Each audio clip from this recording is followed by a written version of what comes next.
Hi, this is Misha, and I just thought I would talk with you today about this rifle here a bit. It's been in several videos on the main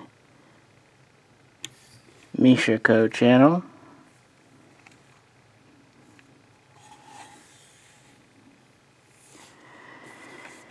This is my Legion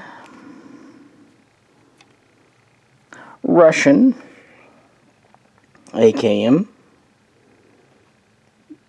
This is the one that I ended up keeping.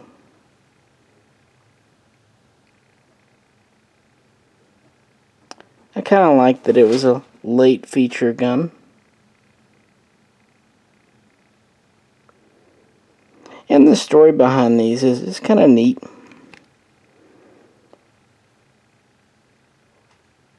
What Legion called these, or at least how they are marked,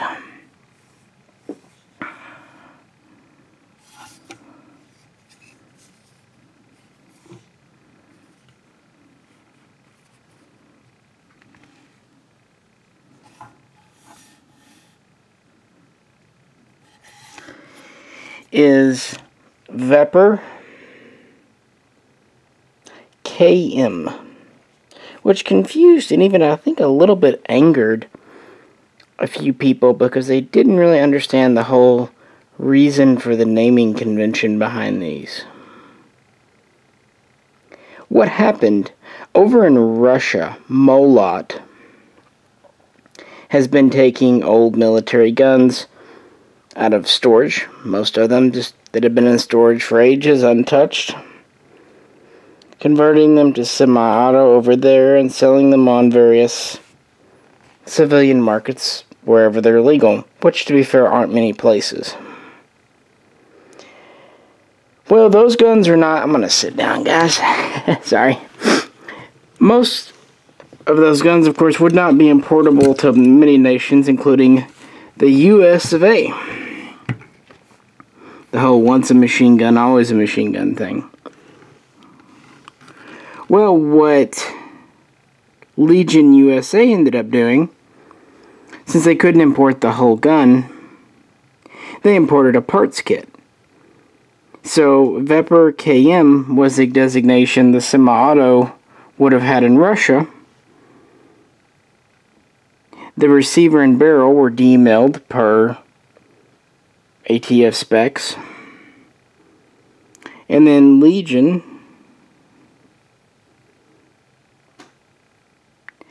assembled the kits here.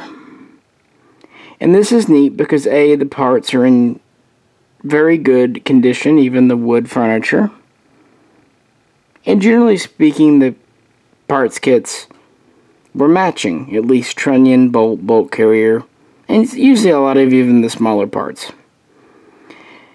What these guns were before Legion rebuilt them, in Russia, they were essentially refurbs. Think about your typical Mosin M91-30. Well, this was the AKM version over there. It was a Russian military arsenal refurb. So, while it may not have had exactly all of its original parts, still very legitimate.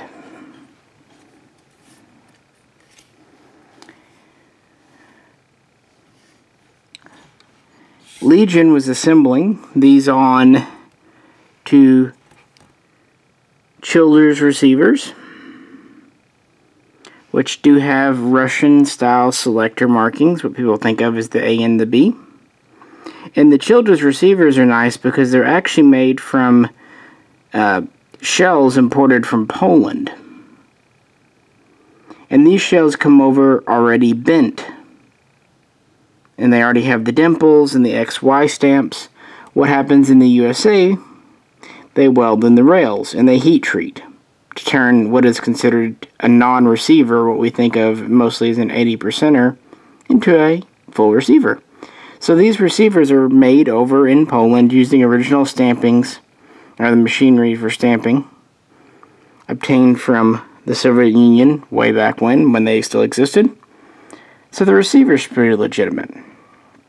So we've got a Russian kit. We've got a receiver that's very respectable. But the one thing that Legion was doing I didn't really care for, they were using Green Mountain barrels, which are US made.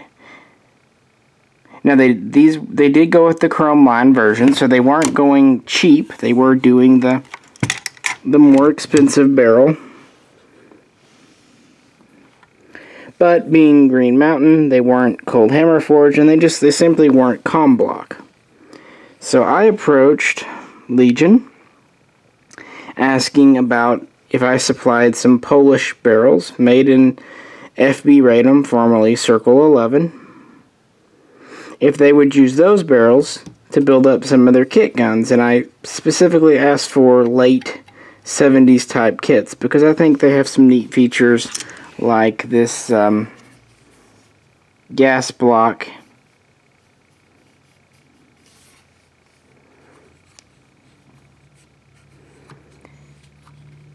the kind of flared style top cover.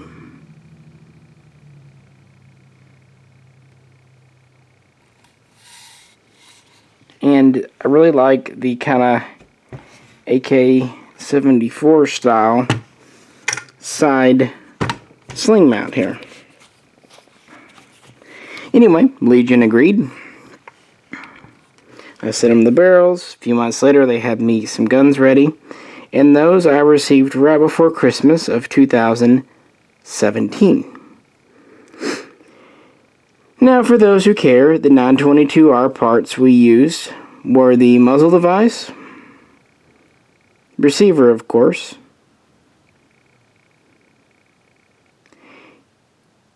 and then some trigger components and some magazine components.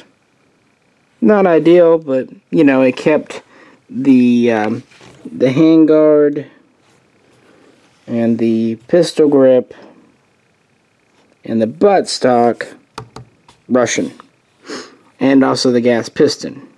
Now, on their standard Legion AKM build, not the special edition here, the barrel also counts as a US part. So this needed one more part, hence the added trigger components.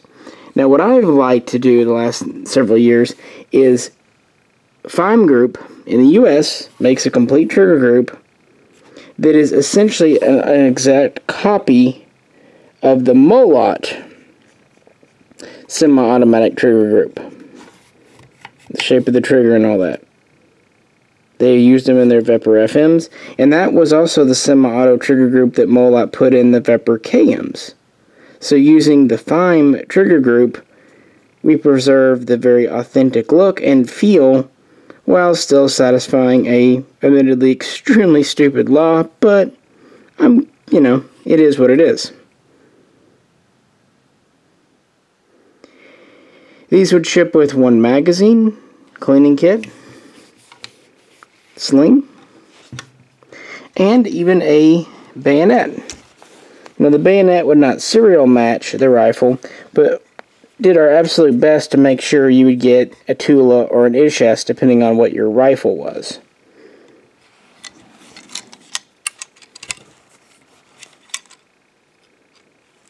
So not bad. So one other neat thing about Legion, these were assembled in the US down in Florida. However, their gunsmiths, their workers there, are actually in the USA on a work visa as skilled labor as gunsmiths. They formerly, some of them worked at Molot, others worked at Izhmash, formerly Izhevsk, the same factory that did this. So, to me, the Legion AKM here is the closest you can really get to a Russian AKM in the US of A. We have a Russian parts kit, refurbished by the military at some point, granted. We have a Polish barrel on this special edition, made to original com block specs. We have a technically U.S. receiver, but made from a stamping from Poland. And it's all put together by Russians formerly employed in factories over there, who basically knew what the hell they were doing. And to be honest, it was just assembly, of course. It's got a 4 mag pouch out here. And a AG4 mag, which they started using on 68, so it'd be appropriate for this gun. A lot of people try to turn a Saiga into a Russian AKM, and that doesn't work. I've done other talks and videos. I don't feel like going into it right now. Just take my word for it. Saigas, SGLs are not AKMs by any stretch of the imagination. They are very much patterned off later guns. Nothing's right about them for being an AKM, honestly. Now, to be fair, Egyptian Mahdi's are very close to Russian, but of course they're not Russian. And so most really good Russians in the country are kit builds like this. And some of them are gorgeous. Some of them are extremely well done. But I just kind of like this one because it was professionally assembled, not just an individual kit build. Also, the price was pretty good. These things with the bayonets and everything retailed in the $1,400 range. And of course, my cost as a dealer was a little less. I mean, I liked Legion was nice to work with. They were honest. They stuck to their word, and they left me as a dealer enough room to make it worth my while. Trust me, guys, it wasn't an obscene amount of money I made on each of these, but it was enough because remember, I supplied barrels and things, and I waited about 3 months for these to get built. So they were cognizant of what I might need, and I respect that. That was nice of them. And just in general, I really like the build quality here. It's a nice build. No real issues. The only thing, they did improve the finish a little bit on the metal from the earlier ones. They did darken it. It could be a little darker still on the metal. But the nice thing is Russia used a paint over phosphate finish. So it's not at all a difficult thing to repaint metal. So I probably will one day. This is pretty close, especially to a refurb. But it's not quite exactly right. But all things considered, it ain't half bad either. So this is the gun that stands in my collection. Is just a traditional AKM and a Russian. And unless something really changes with the law or what's coming available, this is, in my opinion, about as good as it gets. Or, you know, any kind of equivalent kit build. Probably the only thing better would be if you were able to get a nice PLO kit. They still had the original Russian barrel. But the problem with those, usually those kits were pretty well worn, and they usually weren't all matching. So, you know, how it goes. But yeah, this was a run they did for me over a year ago. They did about a dozen. They sold out extremely quickly. And, except for, I think, one person, everyone was happy with them.